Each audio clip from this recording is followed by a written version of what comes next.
Hello everyone, welcome to our ePMP Now live session. I'm Sriram Chaturvedi. Today we'll be talking about throughput troubleshooting and optimizing your ePMP link. And I'm Dan Sullivan. And wait a minute, why are we wearing the orange vest? We have nothing to worry about with throughput and ePMP. That's right. Oh, You don't have to worry about safety. Yeah. All right, let's take this off. Yep. Go ahead, Dan. So today we'll be talking about three main areas. How do you improve your overall throughput with an ePMP system? One is how do you set up your AP at site installation? The second one is how do you set up each individual SM with your AP? And the third is that you can do both at the initial setup and ongoing troubleshooting, some techniques to help improve throughput as you go. Right. So the first thing when you're setting up an AP, let's talk about the AP first. First thing when you're setting up the AP is you want to be able to find a clean channel in the location where you install the AP. The best tool to use to look for a clean channel and interference or noise on specific channels is a spectrum analysis tool, which is built into the radio. At this point, I'd like to show you the tool itself. So let's go to one of my radios and let's open up the spectrum analysis tool here. So this is something that I already have running before we started the show. This is a spectrum analysis tool, and I'm scanning the spectrum. There are specific ranges you can configure in this tool to scan. I have specified a range of 5735 to 5975. That's the range it's scanning. What you see here in the first window or the first section of the window is the noise or the interference level that this particular access point sees. Now this access point is in here, so there's not a lot of interference in this room, in this band, but you can move your mouse around and point to different channels and look at the noise level. Obviously here right now it's showing a really low noise floor of -98, -100, etc. But you will see in a real deployment, field deployment, you will see noise if it's present in that particular So this channel. is like a dream right here almost for most people. This room is the perfect place to operate an AP, but unfortunately you can't make a business out of it. No customers here. That's correct, no okay. customers here. All right. So that's your spectrum analysis tool. Then there is a second tool that we use or we have in ePMP, which is a great tool as well, and that's called automatic channel selection. Dan, would you like to explain some of the automatic channel selection? Yeah, definitely. So just like we set up the previous spectrum analyzer, we did automatic channel selection in advance. And here are the results from it. And we're also in this nice environment, which most of you who are watching this don't experience all the time. And what it does is the automatic channel spectrum analyzer, it lists interference that you can see across the spectrum.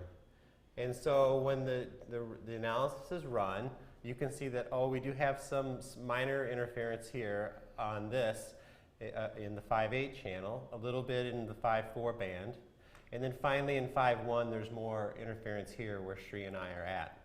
And then there's no interference that the tool picks up in other parts. And this tool is just like the the spectrum analyzer, in that it catches all types of interference.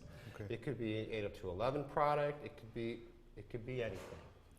Okay, the last thing that the tool will do is it will show you which band it actually selected for your AP if you want to use it. And it tells you why. It has a first choice, a second choice, and a third choice in case you don't want to use the first choice. Right. The idea behind the tool is it looks not only for the on-channel interference, but adjacent and alternate channel interference. I see. So when it's doing the measurement, that's a very interesting thing you just said. So when you talk about alternate channels, what is it actually doing? So if it's showing me this blue bar on a specific channel, that's actually a measure of not just that channel, but also the adjacent channels? No, it's just that channel. But what happens if, say, like I was here in the 5.1 band, it would measure this current channel right there, and then it would measure the adjacent channel, the alternate channels, and uses that in the calculation for this one channel. I see. So each channel is a summation of that, with, of course, more weight on the primary channel. Right. So it does take into account adjacent channel before it tells you what the occupancy of the channel is. That's right. So you won't get something where there's nothing on one channel, the next channel is huge, and it chooses the channel with nothing. Okay. It won't do that to you. Now, when I ran the spectrum analysis tool, I had to switch my radio to spectrum analyzer mode. I had to launch the Java app and run it. Do I have to do anything special for ACS, something like Spectrum Analyzer, or it's part of the GUI and it just runs? Well, it runs. The default mode out of the box as this tool is on, so it will find a channel for you when you first install, and it gives you a good first idea of where you would like to use a channel or select the channel at. Okay, so it automatically chooses a channel and the radio starts transmitting at the primary channel it chose. That's right. And as an operator, I can choose to turn off ACS and then use the channel that I want after this. Absolutely. So you have total control on how you want to do. We have a nice tool here for you to give you a hint. Okay. And if you want to do something more on your own by looking at the Spectrum Analyzer and this tool, you can plan appropriately. Okay. And I'd like to touch upon the dwell time. I understand that's the amount of time the radio spends on each channel when it's measuring occupancy. So does this mean that the longer I use, the larger dwell time I use, the longer time it's going to spend in each channel measuring occupancy? So that gives me, I guess, a better measure sometimes if I need it. Is that what the dwell time is? Yeah, that's right. Okay, all right. Very nice explanation. So we talked about spectrum analysis, Spectrum Analyzer, and we talked about ACS. Let's go to the SM. So once we install the SM, the first thing that an installer would do is align the SM. And that's always the most important thing to do, because you want to be able to get the best RSSI possible when the SM is pointing to the access point. In order to help with that, we've included a tool called as eAlign. And it's a very good tool. We've got a lot of customers using it, and we've got a lot of really good feedback on this tool. I'd like to go over a little bit on this tool. Or Dan, would you like to go over on this? Yeah, sure. Let's do show a good SM and how it's working. Yeah. Now, we're actually not going to align here, but let's say we're in the field. We finished getting an optimized channel for our AP, and now we have the subscriber. And the thing that we need more than anything else is have that subscriber pointed right at that AP. And so we have a tool, eAlign, that helps you to do that. And so what happens is if you have a subscriber, we have a couple already set up, what it does all the time is it shows current RSSI level, and you can look at it for both chains. Mm-hmm. And then it has a high water mark. So if you're actually aligning this SM, and you go one way or the other, you can see whether the high water mark stops or not. And if you get to a point where it goes up, and gets to a maximum, you would stop aligning your SM at that point. I see. Right, and so right here we have done this already. We've pre-aligned our SM and got to have it maximized. And you can see it seems pretty optimal overall. The total RSSI is a summation of the individual chains. Right. And so it works great, but sometimes things don't work great all along. So we have another example for you. So Sri, why don't you take us through this example of it not being optimal. This SM is a good example of where the alignment is off. And now, when you look at it just off the bat, you see an RSSI of -58, which is pretty good in most installations. -58 is a very good RSSI. But if you take a closer look at chain 0 and chain 1, you'll see a huge imbalance there. You can see chain 0 at -58 and chain 1 as low as -80. This pretty much tells you that you're misaligned. This could be that if you're using a dish or even the Force 180, that you're off to the side. The alignment is off to the side. So you have one chain which is really well aligned, but the other polarization is off pretty significantly. And that's where you need to make sure, not only should you make sure you need to have a good RSSI, but also the chains are as close to each other. Like Dan showed in the good SM, the two chains here are pretty close to each other. So you have to make sure the current RSSI as well as both the chains are close to each other to know that you have a good alignment with the SM. So that's a great explanation, Dan. I'd like to go to the next item is, so once I've aligned the SM and it's, before we go, I want to ask you a question. eAlign is really useful when the SM is registered to the access point. Yes. This is not a scanning tool for access points. That's right. Is that correct? Okay. So once I'm registered, I use eAlign to make sure I get the best alignment possible. That's right. Okay. Now, once I'm aligned, the next thing I'd like to see is what do I need to do to make sure my SM is good, has good performance, good throughput performance? Well, yeah, we can see just in general how we think the SM is going to do. And so we have a couple of just normal stats that everyone's familiar with. You can go to the home screen on the SM, and you can quickly see things like the actual downlink RSSI and how well you're communicating with that EP. Right. And then we have the overall SNR, that also is used, and that's reflected in the downlink too. Right. So a quick thing just to verify that I aligned and everything still seems normal, and it's right on the home page. Right. Now something also on the AP is maybe you want to see how all your SMs are functioning. Okay. So we can go over to our access point here, and we go to monitor and performance, and then further down on this, Hold on. yeah, I'm not a Mac person. Okay, and then we want to go back up. Here we show the access point, and it actually has, you can see how it's doing with all of the subscribers. Mm-hmm. Okay, and so we can see like total downlink data, and then there's also the monitor wireless, and over here, oh You can my. scroll to the right if you want. On the table. Well, okay, thank goodness I'm too much more. It shows the RSSI. I don't understand the Macintosh too well. That are right here, and you can see what the uplink throughput for each of your SMs is to make sure that, hey, at my AP, it's doing what I expect it to do also, and reciprocally with what's going in the downlink. How do I get over to the side now on the SNR? Oh, thank goodness. So here also, right next to the RSSI is the SNR, and it shows similar things where you can verify that you have a match on both sides and get what you expect. Yeah. So this is a way to make sure your entire system is set up correctly before you go on into production in each individual SM. So before I go into each of the specific things, this is great information, the uplink and downlink RSSI, uplink, downlink SNR. But what is the link, the quality and capacity, downlink quality and capacity, those numbers and percentage telling me? They are actually an overview statistic that will lead into the next topic of how is my link performing, even though, so I might have like great RSSI, and it says I have great SNR, but maybe my performance isn't that great. Right. So this is kind of an indication of like maybe there's interference on the channel. Yeah. And so the quality indicator tells you how much packet loss is currently being seen by that SM. Blue is good, green is okay, and then other colors bad. That means there's a lot of like packet retries going on.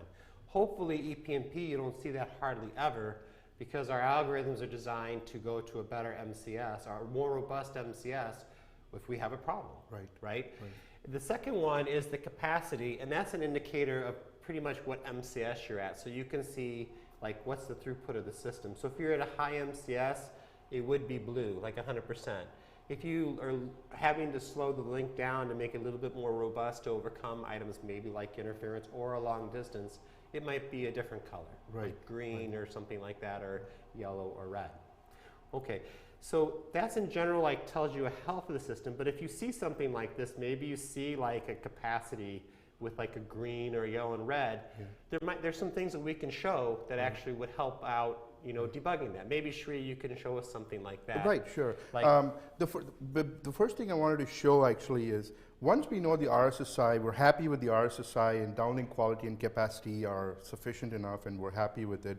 The next tool I wanted to show was the wireless link test tool. It's a great tool to see what is the capacity in terms of throughput on the wireless link.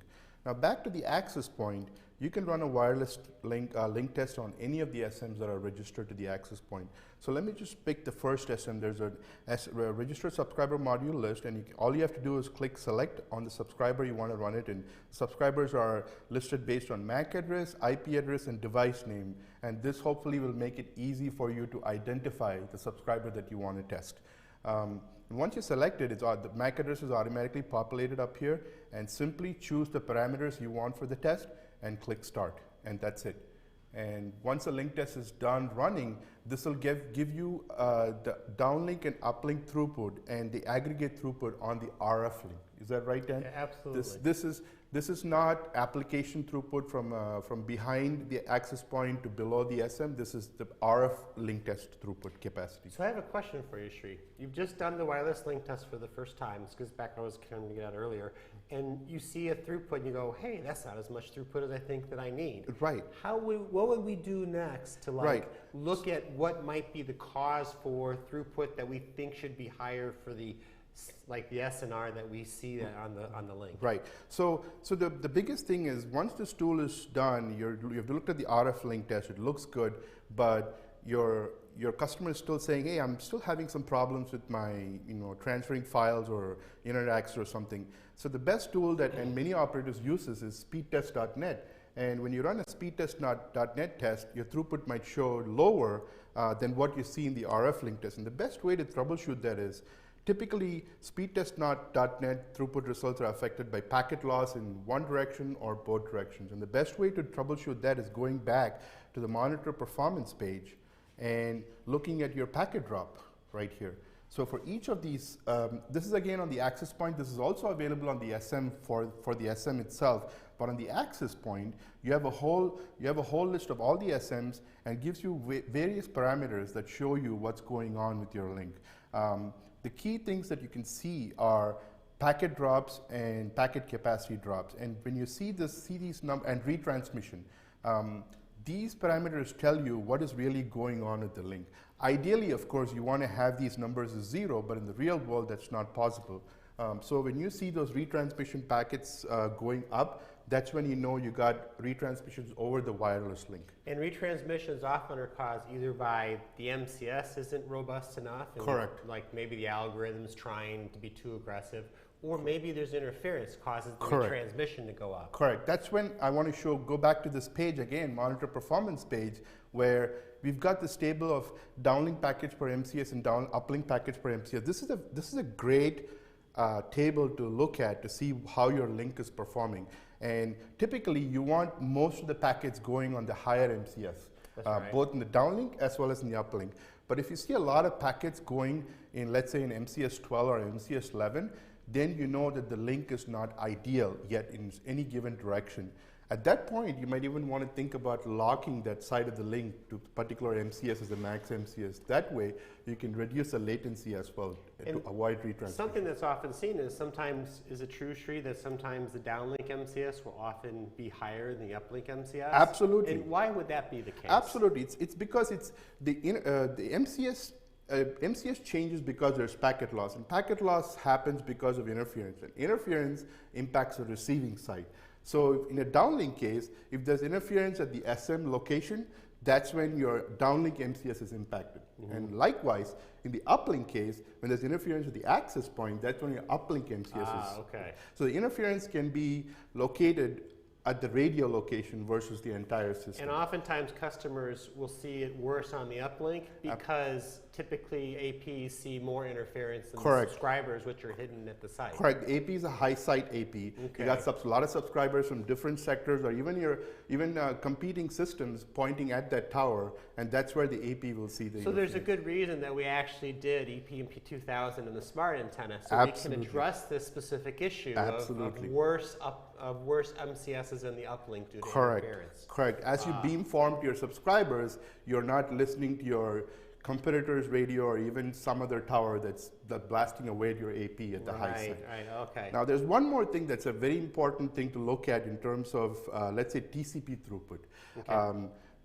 When you connect your access point to your core network, whether it's a router or switches, there may be many hops before you go out to a speed test server or even your test server out there.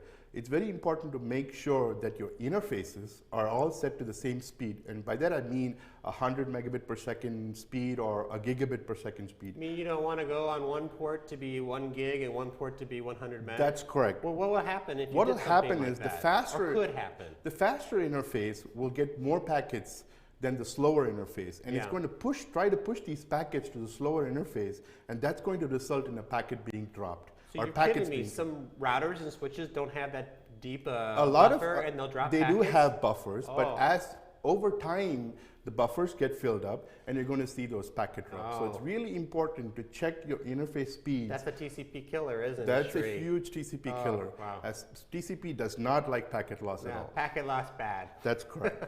That's correct. So those are the topics that we wanted to discuss today. You can post your questions. Is there anything else? I wanted to think one other thing. Why don't we run a link test and we can show like how if you reset your stats, you can get a good snapshot for how, just one more time so everyone can see. Right. So going back to the monitor performance stage, real easy. Go ahead and reset the stats here. All the stats go back to 0. So the retransmission goes back to all 0 goes back and the to MCS 0. packets go back to 0? Correct. Oh, great. Then we go back to link test here. Yep. And let's run the same test again.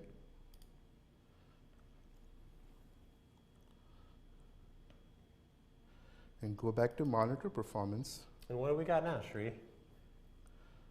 So this particular SM, as you can see, on the downlink, I've actually got some interference, and it's trying to send or trying different MCSs, all 64 QAM, which is still good. Yeah. But even within that, it's trying a different coding rate. So some interference is happening At and the SM. eliminating the possibility for 64 QAM, Correct. 5.6, MTS-15 the whole time. Correct. Whereas Okay. the uplink, on the other hand, Yeah. is great. It's MCS-15, 99.3% of the So the packets. interfere is specific with the different ends of the link. Correct. Okay. Here the interference is specifically at the SM location versus the AP. And this is how you can quickly figure out where the interference is, whether it's on the AP side or the SM side, just by looking at this table. So by doing this with a few SMs on a certain channel, you might decide the channel is no good anymore and you might want to try a different channel. Correct. That's correct. That's what we Okay. do. All right. You can look at the exact same statistics on a per SM basis as well. So on the AP, it gives you the aggregate in terms of the downlink and the uplink. But if you go to the SM, you can look at the same stats, but specifically for this SM. And that's a great way to look at this too, if you want to go one SM at a time. And that's you can do that too. And all of this information, or some of this information is also available on CN Maestro if you want to have an overview of what's going on. Definitely. It's a great tool to use, and ePMP has very powerful troubleshooting tools to help you. Yes. Okay? All right, so that's all we had for today's telecast. If there are any questions, we can take them now. So let's go check if there are any questions. No, not at the moment, huh? Okay, so All right. there are no questions. Thank you so much for watching us live. We'll be back next week, same time. So I'm wishing you high throughput and high MCSs in all of your lives. Bye. Bye, guys.